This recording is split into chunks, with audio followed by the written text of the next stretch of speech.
සුනේත්මත් සංක ගම්පහ ප්‍රදේශයේ ඉඳලා තමයි ආවේ. ඊශ්‍රායලයේ හොටෙල් ශාස්ත්‍රයේ රැකියා අවස්ථා ලැබිලා තියෙනවා කියලා රජෙන් අපිට දැනුවත් කීමක් ලැබුණා. ඒකට ඇප්ලයි කරලා දැන්ට මාස 6ක් විතර වෙනවා. මේ වැරදි ක්‍රමවේදයකට අනුව අපි මේ තෝරා ගැනීම 1200ක පමණ ප්‍රමාණයක් පළවෙනි වටේ විදිහට ලොටරි ක්‍රමයේ විනිවිද භාවයෙන් යුතුව සිලෙක්ට් කරගෙන තියෙනවා. ඊට පස්සේ අපිව අදාළ ට්‍රේනින් වල අපේ ඉන්ටර්වයුව වලට ගිහිල්ලා ඊට පස්සේ අපි සිලෙක්ට් කරලා තියෙනවා දැන් දෙවෙනි කණ්ඩායම විදිහට ඊශ්‍රායල් රටේට පිටත් වෙන්න. අපි 27 වෙනිදා 28 දෙනෙක්ගේ කණ්ඩායමක් දෙවෙනි ටීම් එක විදිහට ඊශ්‍රායලයට පිටත් වීමට නියමිතව තිබෙනවා. මේ සඳහා විශේෂයෙන්ම ගොඩක් මහන්සි වෙලා තියෙනවා මේ විදේශ සේවා නියුක්ති කාර්යාංශයේ කණ්ඩායම. මේක විශාලම බැරෑරුම් ක්‍රමවේදයක්. මොකද අපි ටීම් එකක් විදිහට යන්නේ රටක් නියෝජනය කරන්න. ඒ වගේම අපි පිටිපස්සේ තව ලොකු විශාල ප්‍රමාණයක තරුණ පිරිසක් බලාපොරොත්තු වෙමින් ඉන්නවා. අපි ගැන අපි ගිහිල්ලා කරන වැඩපිළිවෙලත් එක්ක ඒ කට්ටියගේ බලාපොරොත්තු ඉෂ්ට වෙයි කියලා. ඉස්සල්ලා ගියපු ටීම් එක වගේම අපි 28 දෙනාගේ ටීම් එකත් අපේ රටේ කීර්ති නාමයත් ආරක්ෂා කරගන්න අපිට දීලා තියෙන ප්‍රොසීඩියර් හරියට ෆලෝ කරමින් ඒ කට්ටියගේ නීතියට අනුව අපිට ලබා දීලා තියෙන වීසා කාල සීමාව මාස 63ක්.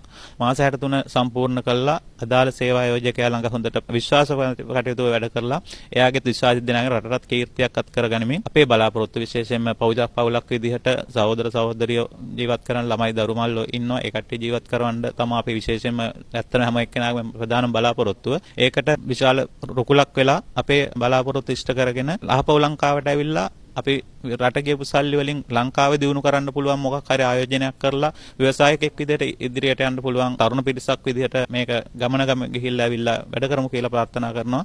ඒ වගේම මේ සඳහා වෙසමාංශ වුණ දිවාරයන් ඔබලා වැඩ කරපු ඊශ්‍රායල් රැකියා සඳහා මේ විදේශ සේවා නියුක්ති කාර්යාංශයේ සේවය කරන සියලුම මහත්මයාන්තින්ටත් විශේෂයෙන්ම රජයක් විදිහට රජයත් අපි මේ වෙනුවෙන් ගන්න හැම වැඩ පිළිවෙලකටම ස්තුතිවන්ත කරමින් මම කතාව අවසන් කරනවා. බොහොම ස්තුතියි.